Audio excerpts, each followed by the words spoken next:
Assalamualaikum warahmatullahi wabarakatuh. Saya Fitrian Wijayanto, mahasiswa KKN Daring dari jurusan Pendidikan Geografi Fakultas Tarbiyah dan Keguruan UIN Sultan Syarif Kasim Riau. Baik, di sini kita akan sama-sama belajar mengenai ibadah kurban. Kurban. Apa itu kurban? Kurban adalah binatang sembelihan seperti unta, sapi, kerbau, dan kambing yang disembelih pada hari raya Idul Adha dan hari-hari tasyrik sebagai bentuk takarub atau pendekatan diri kepada Allah Subhanahu wa Ta'ala. Perintah kurban berawal dari kisah Nabi Ismail. Mari kita simak kisah Nabi Ismail. Hari Raya Kurban atau Hari Raya Idul Adha ini berawal dari kisah Nabi Ismail yang merupakan putra dari Nabi Ibrahim dan Siti Hajar. Ketika Ismail menginjak remaja, Nabi Ibrahim bermimpi diperintahkan oleh Allah Subhanahu wa Ta'ala untuk menyembelih anaknya. Akan tetapi, pada mimpi pertama beliau menghiraukannya. Ketika dia tidur, dia pun bermimpi demikian, sehingga dia bercerita kepada istrinya Siti Hajar. Ketika bercerita, Siti Hajar tidak mempercayainya, akan tetapi jika itu perintah Allah, dia ikhlas dan mengikuti apa yang disarankan oleh suaminya. Sehingga Nabi Ibrahim pun bertanya kepada anaknya Nabi Ismail, apakah mau disembelih atas perintah Allah? Dengan gagah berani dan tegas Nabi Ismail menjawab, saya berani jika itu memang perintah Allah. Jadi diputuskan untuk menyembelih anaknya, yaitu Nabi Ismail. Sehingga mereka bersama-sama pergi ke bukit untuk melakukan proses penyembelihan. Proses penyembelihan dilakukan dengan mengasah pisau. Pisau tersebut diasah dengan sangat tajam, akan tetapi ketika melakukan penyembelihan, pisau tersebut mendadak tumpul. Dan pada saat itu Nabi Ismail berkata, ayah, tutuplah mataku, lalu lanjutkanlah perintah Allah. Lalu Nabi Ibrahim pun melanjutkannya dengan menyembelihnya, akan tetapi tidak berhasil. Pisau itu pun tumpul kembali. Pada saat itu maka Allah berfirman, sesungguhnya perintah ini merupakan ujian bagi kalian, yaitu Nabi Ibrahim dan Ismail, dengan menguji ketaatannya. Dan Allah mengirimkan seekor kambing sebagai penebus Nabi Ismail. Mereka pun menyembelih kambing tersebut sebagai pengganti Nabi Ismail. Hal ini atau cerita ini diceritakan dalam Al-Quran surat Al-Safaat ayat 102-107.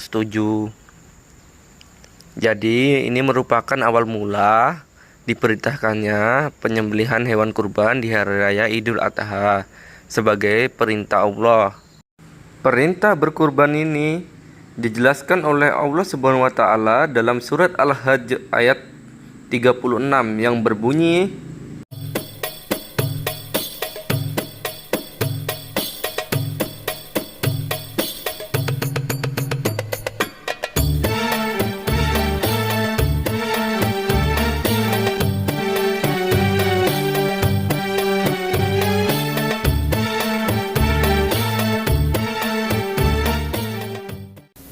أعوذ بالله من الشيطان الرجيم.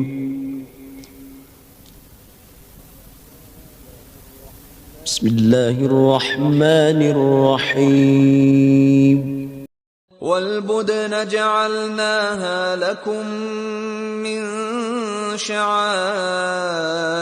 الله لكم فيها خير فاذكروا اسم الله عليها صواف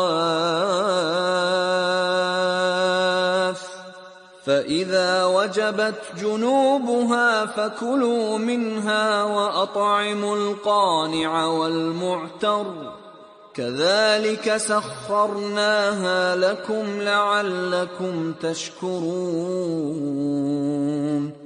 Perintah berkurban juga dijelaskan dalam hadis riwayat Ibnu Majah nomor 3123 yang berbunyi, "Man kana lahu sa'ah walam yuzammi fala yaqrabban muaddana."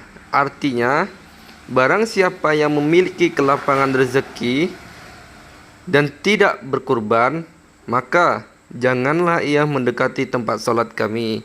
Jadi, ayat dan hadis ini menjelaskan betapa pentingnya untuk berkurban.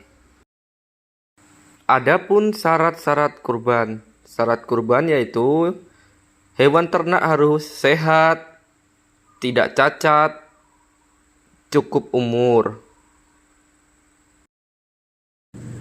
Selain syarat berkurban, ada juga syarat penyembelihan hewan kurban saat COVID-19. Kementerian Agama menyampaikan syarat penyelenggaraan penyembelihan kurban, yaitu dengan melakukan penerapan jaga jarak fisik, seperti pemotongan hewan kurban dilakukan di area yang memungkinkan atau area yang lebar.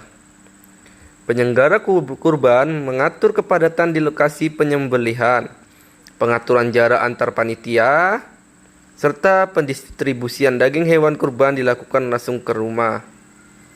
Selanjutnya, penerapan kebersihan alat dengan melakukan pembersihan dan disinfeksi seluruh peralatan sebelum dan sesudah digunakan. Menerapkan sistem satu alat satu orang. Selanjutnya, penerapan kebersihan personal panitia kurban, pemeriksaan kesehatan panitia yang berada di area penyembelihan dan penanganan daging, tulang serta jeroan harus dibedakan. Setiap panitia harus menggunakan masker, pakaian lengan panjang, dan sarung tangan selama di area penyembelihan.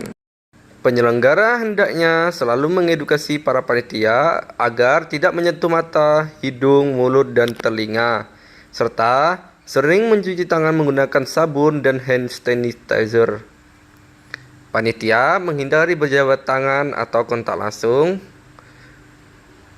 Panitia yang berada di area penyembelihan harus segera membersihkan diri atau mandi ketika sudah selesai. Baik, itu tadi pembelajaran kita. Semoga bermanfaat.